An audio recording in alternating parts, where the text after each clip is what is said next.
Ko'pchilik qidirgan, bo'lib to'lashga sotilayotgan hovlimizni bugun sizlarga ko'rsatib beramiz. Videomizni oxirigacha ko'rsanglar, narxini, usloviyalarini ham aytib o'tib ketaman, vaqtingizga achinmaysizlar. Uyimizda Sergeli tumani Qo'yliq massiv 5 ta joylashgan, orientirimiz aeroportning orqa tomonidagi mahalla bo'lyapti.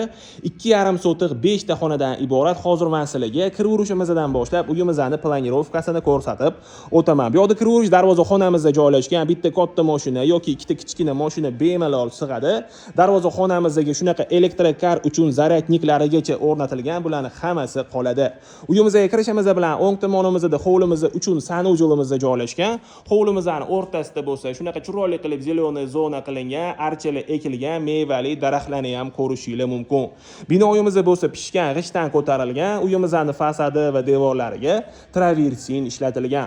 Hovlimizda bo'lsa, shunaqa chiroyli qilib stol-stullar qilingan, yoz issiq kunlarida kechki payt maza qilib dam olib o'tiradigan joy qilingan. Bu yerdan bo'lsa podvalga tushsa bo'ladi. Bitta xonamizni, ya'ni zalimizni tegini o'zi podvaldan iborat. Uyimizda gaz, svet, suv, kanalizatsiya, internet hamma kommunikatsiyalari bor. Hozir endi men sizlarga binoyimizning ichiga kirib, xonalarini ham ko'rsatib o'taman. Binoyimizga kirishimiz bilan koridorimiz joylashgan, o'ng tomonimizga shunaqa chiroyli qilib stroyniy mebel yasattirilgan. Hamma xonalarimizni ko'rib turganingizdek razdelli, faqat koridor orqali kiriladi. Binoyimizga kirishimiz bilan chap tomonimizda oshxonamiz joylashgan. Mana shu oshxonamizning o'zida bemalol ovqat tayyorlab va oila davrasida televizor ko'rib, ovqatlanib o'tiradigan joy qilingan. Oshxona mebellarimiz va konditsionerlarimizning hammasi qoladi. Qolgan mebel texnikalarimiz bo'lsa olib chiqib ketiladi. Bo'shatib beriladi. Chiroyli qilib ta'mirlangan devorlarimizga sifatli aboylar yopishtirilgan. Binoyimizga kirishimiz bilan o'ng tomonimizda bo'lsa, katta zalimiz joylashgan. Uyimizning pol qismiga chiroyli qilib laminat, sanujo'larimizga bo'lsa kayfel ishlatilgan.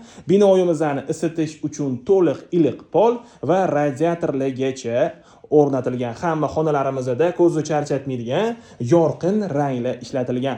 Zalimiz katta bo'lganligi uchun bir qismi shunaqa chiroyli qilib divannoy zona qilingan, bir qismida bo'lsa stol zonani ko'rishingiz mumkin. Bu yerda bo'lsa razdelniy sanujo'larimiz joylashgan.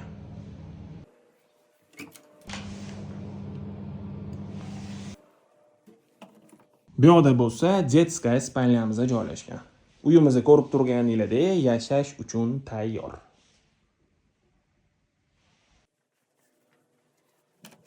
Bu yerda родительская spalnyamiz joylashgan. Bu xonamizning oynasi orqa hovliga qaragan. Videomiz davomida sizlarga orqa hovlimizni ham ko'rsatib o'taman. Bu xonamizning o'zini alohida sanujo'li ham bor. Bu yerda sanujo'limiz joylashgan.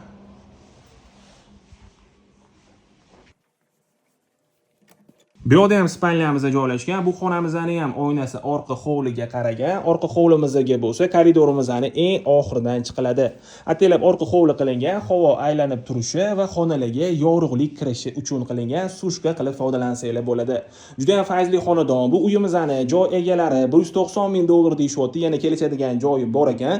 Agar bo'lib to'lashga oladigan bo'lsanglar, boshiga $100 ming berib, qolgan qismini 1 yil mobaynida foizlasiz $90 ming bo'lib bersanglar ham bo'lar ekan.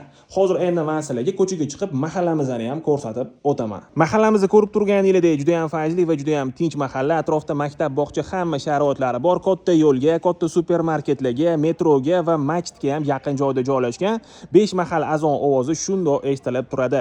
Mahallamizni ko'rib turganingizdek asfalt qilingan. Uyimizning tashqarisiga ham bitta mashina qo'ysanglar bo'ladi. Uyimizning tashqarisiga ham shunaqa chiroyli qilib zeleniy zona qilingan, archalar ekilgan. Uyimizga qiziqadiganlar bo'lsa bemalol murojaat qilsanglar bo'ladi. Uyimizga yoqqan bo'lsa like bosinglar. Shunaqa chiroyli hovli qidirgan do'stinglarga bu videomizni yuborib qo'yinglar.